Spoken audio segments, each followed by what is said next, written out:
ఈ సందర్భంగా ఒక శంకరన్ గురించి, ఒక శేషన్ గారి గురించి, ఒక డాక్టర్ మన్మోహన్ సింగ్ గారి గురించి మనం చర్చించుకోవాలి.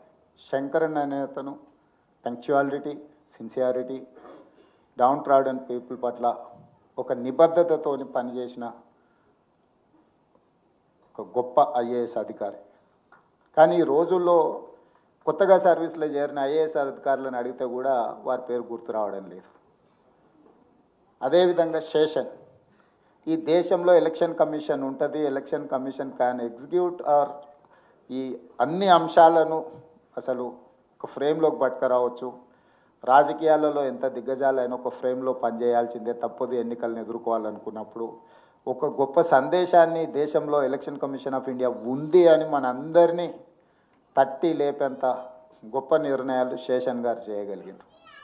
అదేవిధంగా మన్మోహన్ సింగ్ గారు, వారు బ్యూరోక్రాట్ నుంచి రిజర్వ్ బ్యాంక్ గవర్నర్, అసలు వారు బాధ్యత తీసుకున్న హోదాలన్నిటినీ చూస్తే పివి నరసింహారావు గారితో ఫైనాన్స్ మినిస్టర్గా, ఆ తర్వాత ప్రైమ్ మినిస్టర్గా క్లోజ్డ్ ఎకానమీ నుంచి ఓపెన్ ఎకానమీ, లిబరలైజేషన్, ప్రైవేటైజేషన్, గ్లోబలైజేషన్ని సక్సెస్ఫుల్గా ఇంప్లిమెంట్ చేసి ఈరోజు third largest economy in the world దేశాన్ని అభివృద్ధి పదం వైపు నడిపించినట్టు ఒక బ్యూరోక్రాట్. అంటే పొలిటికల్ ఎగ్జిక్యూటివ్స్ జాబ్ బ్యూరోక్రాట్స్ చేయలేరు అనే దానికి ఏం లేదు, చెయ్యగలము అని మన్మోహన్ సింగ్ గారు చేసి చూపించారు.